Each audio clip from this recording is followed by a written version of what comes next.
Sometimes, if somebody dares you to do something, don't. You never know where a dare can take you, or what can happen. Especially if you take a dare on a dark night, around midnight. As a matter of fact, I dare you to listen to the story I'm going to tell. Double dare you to listen to it at midnight. Well, maybe you can, because it starts this way. Just a bunch of boys sitting around and talking and telling ghost stories, trying to scare each other. And they just happened to talk about an old man who had just died and been buried just that day. The old man never liked the boys, and the boys never liked him. And so they talked. One of the boys said the old man was so mean that if any of them sat on his grave, the old man would probably reach up and grab him. And one of the boys, his name was Jim, said that was just a lot of nothing. Even if someone sat on the grave at midnight, nothing would happen. One of the boys dared him to do just that. And Jim said it was silly. And then they all dared him. And what else could he do?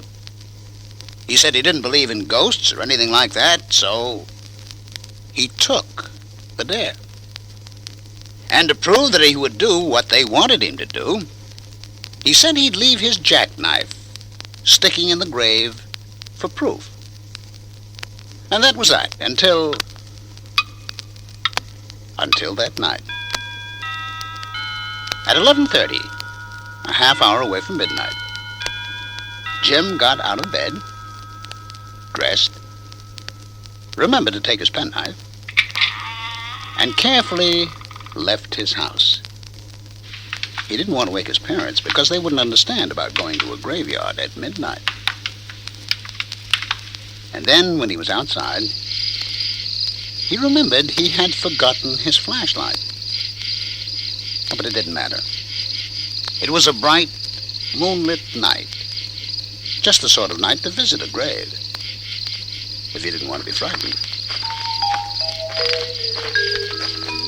Even so, even if it was pretty light outside, Jim was afraid. After all, he didn't really know too much about ghosts. He just didn't believe in them.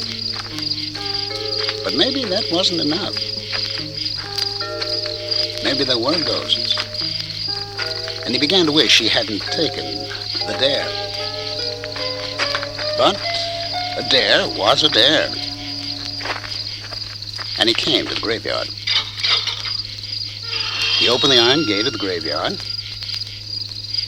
The moon shone on the gravestones all around him. And they stood white, looking like ghosts. And he looked for the old man's grave.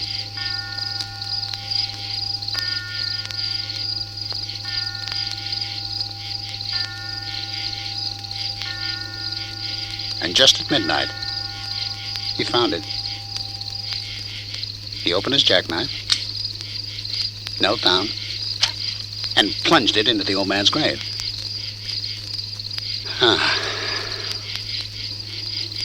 Nothing happened.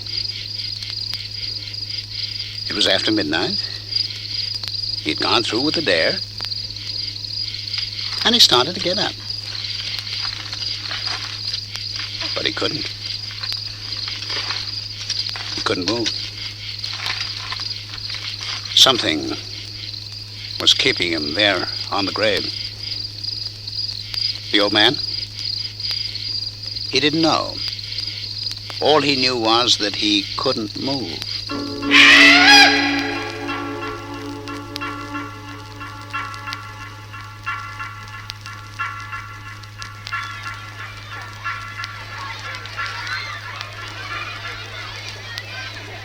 The next day, Jim didn't show up at school. His friends wondered where he was. Probably out too late. They laughed about that. But after school, they walked over to the graveyard to see if Jim had left his knife where he said it would be. They found the knife. And they found Jim lying on top of the old man's grave. He had plunged the knife through his own coat and had pinned himself to the ground. He couldn't move. He had died of fright.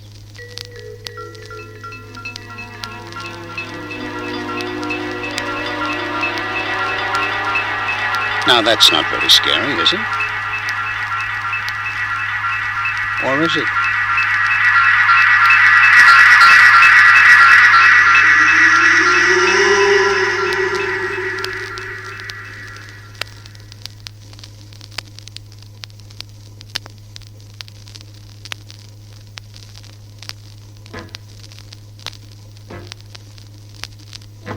Why is it when the night comes, the whole world seems spooky, scary, horrible, and frightening?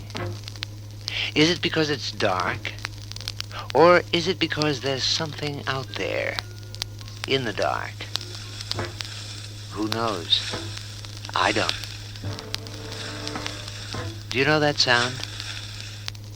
I don't. Is that someone coming, or something? I don't know. Is that a bird, or some lost ghost? I don't know.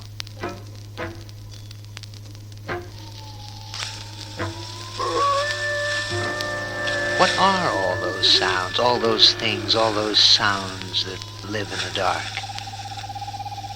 I don't know. But if you want to find out, come with me. It's a dark, dark night.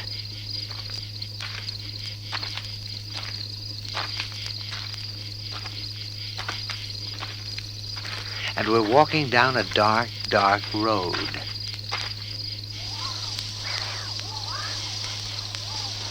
And the dark, dark trees make dark, dark shadows.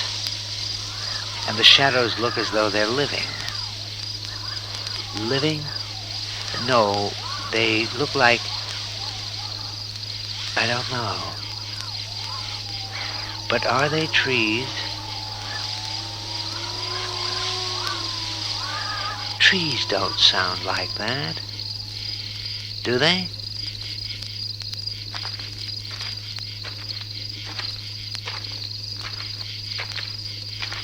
And there, back from the dark, dark road, is an old, dark, dark house.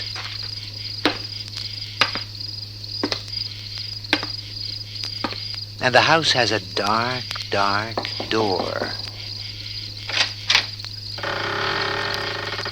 And the house is dark. Dark. Hello? Hello? Is anything home?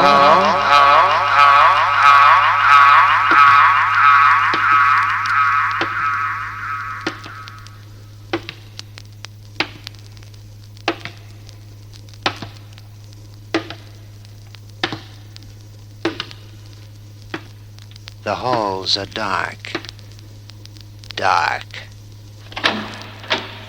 And all the rooms are dark, dark. And the stairs are dark, dark.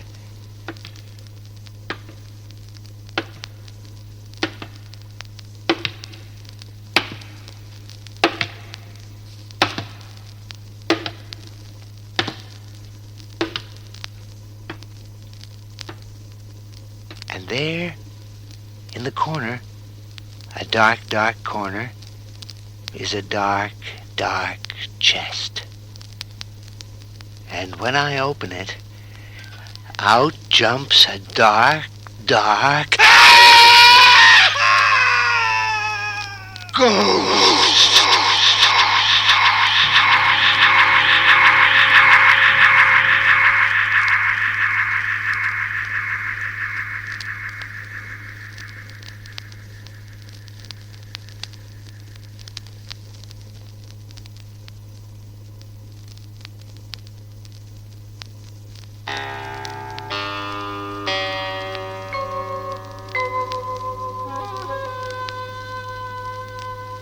There was a boy and his father, his mother, and a pet monkey.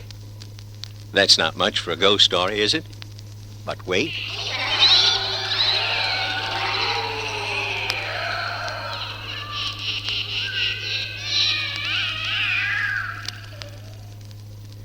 None of those sounds scared the little boy because all those sounds were made by him.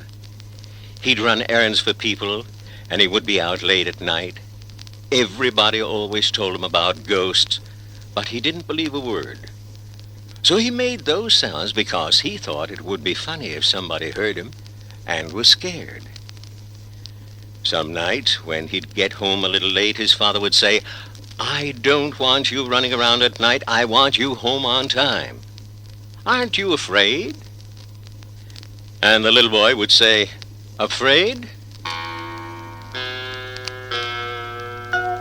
I never saw a Fraid. What's a Fraid?" And his father said, "Never mind, it's nothing to see. It's something to be. And I want you home early, hear me?" And the little boy said he heard, but he kept on being late and making sounds as he walked down the dark roads and past the graveyards and the old deserted house.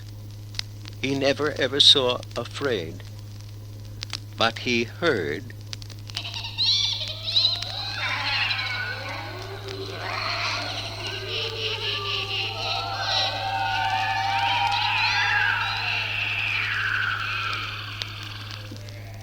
And when he got home, his father and mother would tell him again and again they didn't want him out late.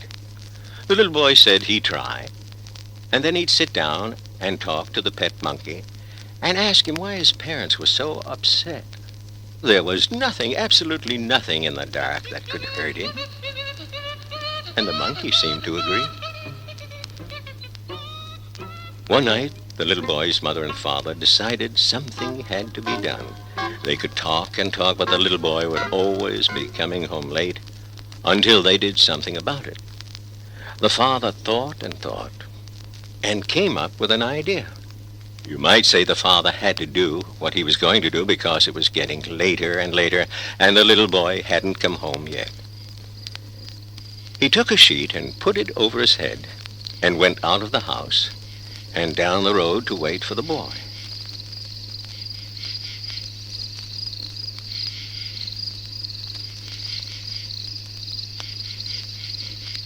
And he waited, and he waited.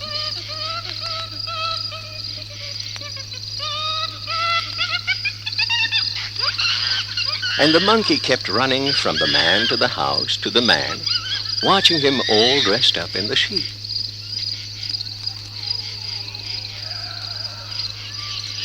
And while the father waited, the little boy was making his way home slowly and having a good time, making all his scary sounds. The monkey was very interested in what was happening, and he thought, if the father could dress up in a sheet, so could he. And so he did. The boy came closer and closer, and his father heard the sounds and had to admit that they were pretty spooky. And if he didn't know who was making them, why, he'd be pretty scared. As a matter of fact, he was scared. But he felt he really had to teach his son a lesson about coming home late. The boy was just about to where his father was waiting.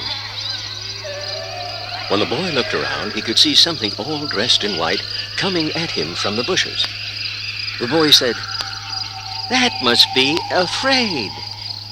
And he was pretty happy to see one at last. Just then, he saw another, smaller white figure come out of the bushes. And he said, "Why, that must be another Fraid." And his father heard him. But the father knew there was just one of him dressed in a white sheet. And if his son saw two things in white, then one of them wasn't him. So it must be a ghost. And he was scared to death and ran, with the monkey dressed in white running after him. And the little boy, not frightened at all, said, "There goes a big Fraid running away from a little Fraid." And he joined them. making his ghost sounds all the way home.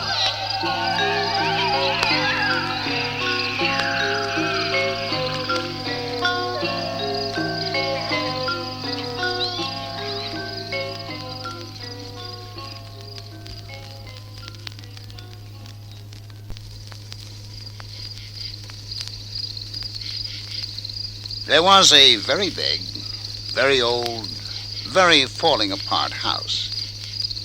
It was the kind of house nobody ever went into, because any house that looked like that just had to be haunted. And who would want to take a chance and find out for real? Nobody. Not on purpose. But sometimes, and there's nothing you can do about it. The time this story happened was on a wet and rainy night. The driver was in a hurry. It was late, probably near midnight. Suddenly, out of the black bushes on the side of the road, a huge cat ran out in front of the car. The driver swung the car to save the huge cat that ran out onto the road. The car hit a tree, and there was no getting home that night.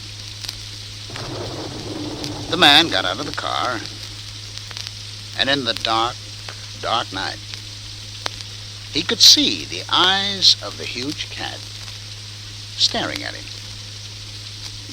"You big, dumb thing," the man said. And the cat just stared at him, snarled, and ran away into the woods. It was raining hard, and the man could see absolutely nothing. He began to walk along the road, hoping that a car might pass and pick him up. But there was nothing. Nothing, that is, until he came to the huge old house by the side of the deserted road. There were no lights.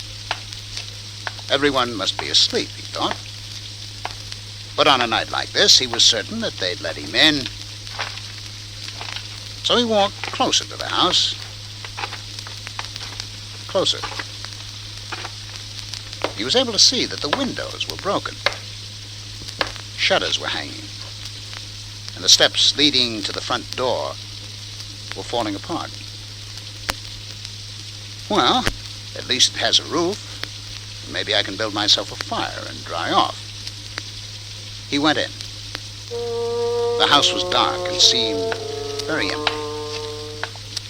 He lit a match, and by its light he could see a fireplace. There were old papers lying around, and enough wood. He gathered it all up and started a nice, warm fire. It's not like home, he said to himself, but it's dry. And even if it's an old, coming-apart place, it's warm now. He put his hands close to the fire to warm them. When he turned around, he saw a small gray cat looking at him. He tried to pat the cat, but the cat moved away from him. So the man went back to the fire and listened to the thunder and the rain and wondered when the storm would stop. The front door opened. The man looked around, and coming through the door, he saw the huge cat he had met on the road. The cat didn't look at him. It walked to the small gray cat. "What are we going to do with him?" the big black cat asked. And the little cat said, "Wait till Martin comes." The man had never heard of talking cats, so he thought that maybe he hadn't heard what he heard. Maybe he was too wet, too cold, too tired, and he was beginning to hear things because he knew, well, just the way you know. Cats don't talk. So he went back to the fire and paid no attention until he saw another cat come through the door. This one was even bigger than the other cats. A huge, huge cat. the biggest cat the man had ever seen. He watched, a little afraid now, as the huge cat walked to the other cats. The small cat asked, "What are we going to do with him?" The huge cat said, "Wait until Martin comes." And all three cats sat in a row and stared at the man. The man was afraid now. What was Martin? Who was Martin? And what could Martin do? He thought about the rain and hoped that Martin just wouldn't come. The biggest cat in the world walked through the door. The eyes of the great cat shone as it walked towards the man. Maybe this was Martin. And if it was, the man thought to himself, but he never finished the thought. "Shall we do it now?" the biggest of all the cats asked. And the little gray cat said, "Let's wait till Martin comes." The man didn't want to wait for Martin. Not now. Not even if it was raining harder than ever. Not even if the storm was getting worse. He wasn't going to wait for Martin. Not him. And he started to leave.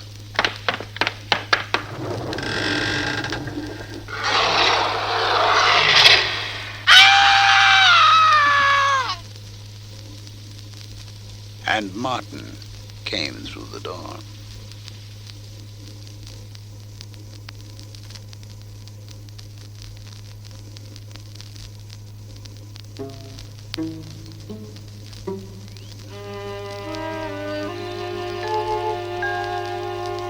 Once there was an old woman who lived all alone out in the countryside. There were no neighbors nearby, and she had neither dog nor cat. The nearest village was 6 miles away, and the people in the village never paid very much attention to the old lady. As a matter of fact, the only time anyone ever saw her was during the Halloween season, when they would drive out to her place to buy pumpkins, because she grew the biggest pumpkins of anyone in the area. One morning, the old woman went out in the garden to pick string beans, and there, lying in the row next to the beans, she found a skinny toe. She took the skinny toe into the house and placed it in a small box, which she then placed at the back of a closet. The rest of the day passed without event, but that night when she went to bed, the wind began to howl and moan, and away in the distance, she seemed to hear a voice cry out, "Who's got my skinny toe? Who's got my skinny toe?" The wind grew stronger and began to howl around the house, and the old woman pulled the blankets over her head, but the voice seemed to get nearer. "Who's got my skinny toe? Who's got my skinny toe?"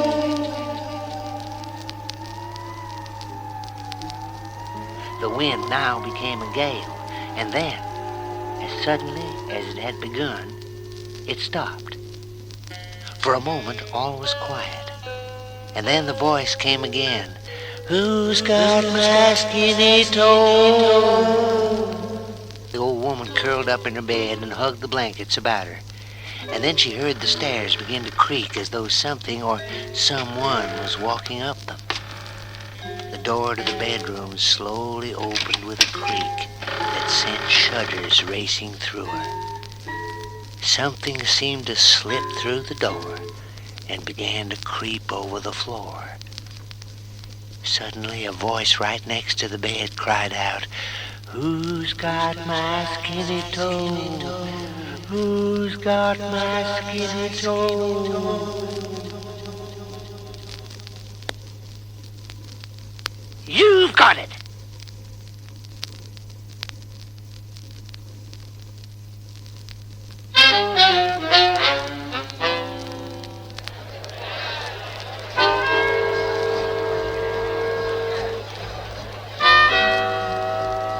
Once there was a man who had a lot of friends and a lot of opinions. Sometimes he was right and sometimes he was wrong, but right or wrong, he was always very sure of himself. Sitting around one night with some friends, he talked about this and that, and it got to be quite late. It was midnight, and midnight is a time when people begin to think about ghouls and witches and ghosts. The man didn't believe in ghosts. He didn't think much of witches. He laughed at ghouls.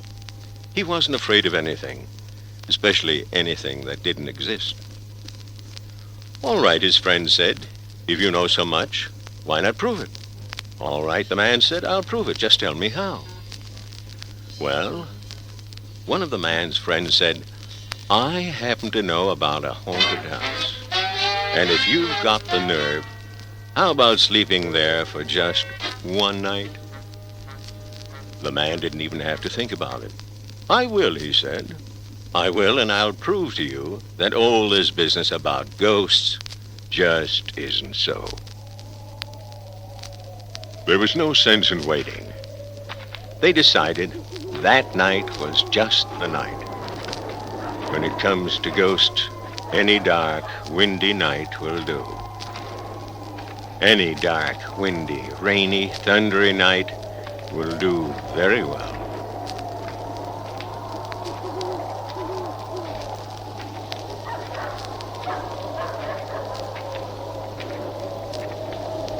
They brought the man to the house, an old, dark, tumbling down house. They opened the front door.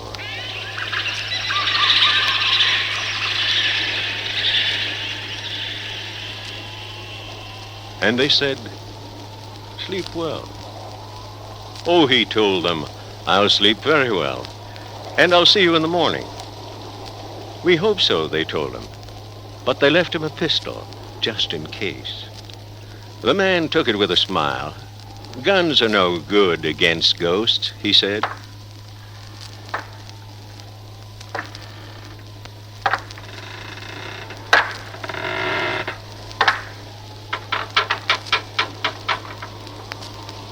Now, the man knew enough to understand what all the sounds around him were all about. Wind and thunder, old boards creaking, shutters banging. And if this was a haunted house, well, he was in for a good night's rest. He looked around for a room. He was tired. It was very late. He found a bedroom and an old bed. He closed the shutters, pulled down the covers, put the pistol under his pillow, and, humming to himself, got ready for bed. In spite of the wind and the rain, it was a warm night. The sounds kept the man awake, and he tossed and turned, and, in spite of himself, he waited for ghosts. But there was nothing. A storm passed, and the moon came out. The moonlight came in through the shutters. Too nice a night for ghosts, he thought. But was it? At the foot of the bed, shining in the moonlight, the man saw two eyes staring at him. They didn't move. They just kept looking. The man was very still. All he could see were those eyes staring. Carefully, he reached out, and his hand found the pistol. Ghost, or whatever it was, he was going to find out. He was frightened, and the eyes kept staring. Quietly, very quietly, he raised the pistol. Carefully, very carefully, he aimed at those eyes. Holding his breath, and the eyes stopped staring. The poor, scared man, seeing the moonlight reflected from his toenails, shot off his own big toe.